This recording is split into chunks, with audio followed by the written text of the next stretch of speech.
Hi, and welcome to another edition of Dog Runner and Branding Random Show. Let's see if this comes out right.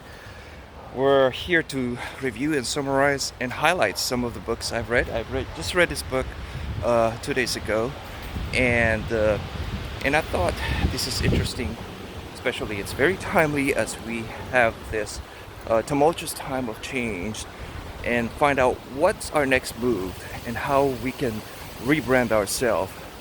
And it's called Future Fit by Andrea. Andrea. Anyway, I'll get back to you once I got the note there. So I'll post the visual. So this is about the future of your business, the future of your work, and who's going to thrive. So a lot of people are worried about, what will be left behind by the pace of this pandemic changes. That someday, you'll be just like one of those technophobe relatives or grandparents who are trying to figure out, scratching their head how to set up the timer on their video VCR. And we're doing the same thing. A generation later, we're doing the same thing with our phone. So we need to constantly educate ourselves on these changes. Well, when you consider the future of work, that's shaping up, have the right to be concerned. And as we change the workplace, the new normal, as you hear that in social media and the news, we have to transform and keep abreast of this new developments that's going on, especially the technology, or else we'll be left behind and jobless. To stay relevant means understanding these changes before they actually happen. So now these changes, you have an advantage. Like when Bill Gates knows about this ahead of time, he has the edge to, the right to prosper and thrive. There are things you can prepare for the future based on this book, and I'll tell you some of 3 or 4 highlights of this book. You'll discover which new skills will thrive and the qualities, personal qualities, professional qualities that will thrive in the next decades or generation to come. Let me see. I'm using my hand. I don't have any gadget to hold my phone. So you'll learn some of this. I'm into creativity, career, communication, culture, commerce, or business. And this is just fit, future fit. This book, I love this book. So you'll discover how your personal brand will be as important as your resume. I believe she quoted Igor Stravinsky, who taught us how to be how to be creative and how the future of networking is. We used to go to Disconnect or American Chamber of Commerce and do networking, but that has changed. In fact, it might be gone because of this new normal. And to get ahead of the future, you'll need to work on your branding, whether you like it or not. I've been saying this over and over. You have a personal brand, and to be, what is that exactly? Is the whole picture of your style of doing things, how you present yourself, how you make people feel when they're around you. And on the face of that, that's nothing new. That is new though. If important about your personal branding is to become on the future and attempt that career ladder, that success. I've been a career counselor for 23 years, as an education counselor, personnel. I love that job, and I'm continuing it, although in different lines. So I tend to be more creative and upgrade things that is not normal. Things are changing rapidly because of technological advances and flexible work arrangements. You have less face-to-face contact with the people who could hire or promote you, and you go beyond what's typically required to catch your employer's attention when you're applying for a job or you want a promotion. In the Navy, said everything is, from the uniform, how you present yourself, how diverse you are, will stand out above the rest. So I'm here at Cape Henry since the beach is a little bit off. So come here, Blanky.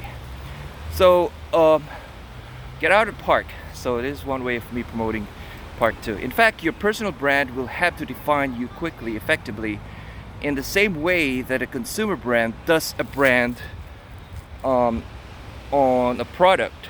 So in the future, most likely all managers will view a consumer brand and personal brand as pretty much the same thing. You see that all over social media. You'll buy a product because you like the person. So you can be trusted.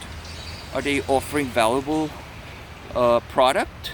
You know, what makes them different? Do they have the ability to influence? Naturally, this means you really have to outline what makes you distinctive. To do this, you'll need to delve deeper into who you are and why you do what you do. And from an employee's point of view, nothing more powerful and attractive than a person who is completely certain about their career and life purpose. Put yourself in their shoes. Who would you prepare to hire? Someone with just a list of college grades, miscellaneous jobs on their CV. You know, like myself, I have a PhD, but I have a hard time looking for a job that fits that. I could though get a job, but it won't fit me and I won't like it. And so it will be a latter person who has that creativity. And let me sit in the park since the kids are over there. So what's more, when you're certain about this, why you're attracted to that career, you'll be able to communicate it authentically with real power. You won't need to pretend like a great consumer brand. Everything about you will make sense. To succeed, you're going to have to be more specific, super communicator. A future will bring you even more advanced technologies, rapid, levels. Like this time of pandemic, there's a lot of uncertainty. So what is the future of the job? You know, as a person, quite simply, you want to stay afloat in the world. And so you have to constantly change and become a master communication. It doesn't have to have a flawless English language. I have a lot of grammar errors in my talk, but that's just me. That's my second language, but it's not an excuse. And I even have a PhD, but yet my English is so crooked. There will be continuous disruption of change like this pandemic that we're experiencing. And so in most activities, you need to convey your brand, your information. As a teacher, as an architect, as a business owner, it sounds daunting, doesn't it? Don't worry though, there are things you can do to prepare. One of those is learning from reporters. Like, I can share real 10 on this. She is a reporter back then with Pilot Media, I believe. And she is excellent in communication and is thriving right now. And because she is a communicator, practically speaking, when communicating important info, your colleagues, your manager, you can follow the structure that TV reporters use. Hold on, let me check. Blinky, come up here. And that's one bold sentence, an idea, right? So it might be a new obstacle for your, let's say, your business or team. So change is hard. But next you'll present yourself, you should present 3 strong facts about your information, backed up by statistics. Like when I share something, when I post something, I always share a link so they can fact check it. Finally, you will need to close out. You need to clarify what you want for your colleagues. And remember, this book tells you need to do a sense of urgency. Make sure you have that sense of urgency, but don't panic. Make sure you really stress the point. So you should convey a communication so they will respond right away, so you have that sense of urgency. That's what he's talking about. And so adaptability is the key. And he talks about adaptability where, let's say, your grandparents refuse to keep up with the new iPhone or Android, so they don't use let's say, they'd rather have a printed document than a PDF or an Excel spreadsheet. oh, just I want a print copy. But that's going away. Nobody prints anymore, right? And so they're lost. But it's not just those stubborn uh, baby boomers or millennial. I think I'm a millennial, and who will be left behind? So as this, maybe if you're the same age as me, I'm in the 50s. You'll be left behind if you don't study and learn all this technology. The groundwork would be faster. Change has already been done. So what you do is you just build up on that foundation. So I took advantage of social media, and I started learning this in 2010 or 29 in USS Nimitz, and I built up the first Facebook page for career counselor, and it raked up about 16,000 followers. But then it died down because I didn't learn the next step. So another thing was the telephone. It took 17 years to develop all this use of the telephone line. But then nowadays, compare that with that game Pokemon Go, right? They have this game in about less than 2 weeks, or specifically 2 weeks, I think, or 3 weeks. It built up around millions, 50 million users. Compare that to the telephone. It took many decades or years. In fact, we're at the point when technology-driven innovation is racing ahead of our own ability to adopt. So let's say one example I gave was the CEO of Google, Eric, Eric Schultz. I read his book, but I forgot. I tend to forget. That's my thing. While the human line moves along steadily, the the technology line really growing so fast. We now on the 5G model in less than 5 years. We are here in this technology of the speed of light. You need to be engaging, be proactive in what you do, study. You can learn online a lot. Don't just watch Facebook or YouTube. There's like LinkedIn, Linda, which I try to learn as much as I can. And you have to embrace the changes, or else you'll be dwelling in the cave. So another point was maybe that fear of future itself. Like now we're all fearful to go out there and do our business, open business. You need to harness your creativity and do something else what you can do. So we do Grubhub, and that is one way to meet all these businesses, these restaurants. We pick up food from the restaurant and we deliver them in the businesses. So what a great way to network. Grubhub, of all things, we didn't know that we could use to do networking. So this poses a question: if machines are better doing mechanical things like data processing, factory working. In this study, they said which one quality that will thrive.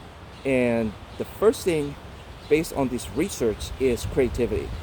So everything that's manual work, like in an office sitting down, and that'll be gone, or you will not grow. One thing that will grow is if you know how to create. That means if you're an architect, software developer, graphic designer, video editor, like myself, I try to create things on my own from scratch.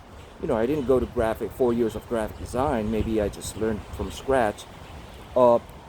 They said 30% of that is, or 2/3 that have been interviewed are that was successful in their thriving business are the creators, because they are innovative, confident, problem solvers, happy. But despite all the good news for creators, the survey also found that only about 44% of respondents on that survey living up to their creativity. They don't know that they're creative. So what a waste, right? So you have a creative side. All human beings do. And so what can be done to maximize this in particular? First, you have to really force yourself to adapt. Developing the part of that brain which is responsibility for creativity, doing unfamiliar things. I like to do unfamiliar things and have that shock treatment, the creative faculties of your brain. Histories of the geniuses says some of the most creative people and geniuses are like our founding father, Benjamin Franklin, and he was more productive when he's naked and cold.